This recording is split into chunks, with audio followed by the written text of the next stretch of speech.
জুলাই আগস্টে বাংলাদেশ আন্দোলন চলাকালে বাংলাদেশ সেনাবাহিনী দমনের পথে গেলে শান্তিরক্ষা মিশনে তাদের অংশগ্রহণ বন্ধের সতর্ক বার্তা দিয়েছেন জাতিসংঘ। বিবিসির হার্টকে সম্প্রতি এ কথা বলেছেন জাতিসংঘের মানবাধিকার বিষয়ক হাই কমিশনার ভলকার তুর্ক।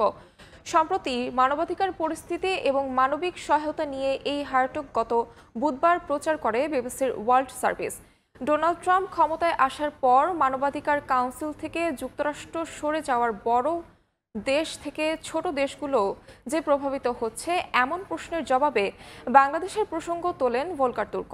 বলেন, গত বছরের জুলাই আগস্টে ব্যাপক আন্দোলন করেছিল শিক্ষার্থীরা। শেখ হাসিনার সরকার দমন পীড়ন চালিয়েছিল। আসার কথা হলো তখন মানবাধিকার কাউন্সিলের কণ্ঠ সোচ্চার ছিল।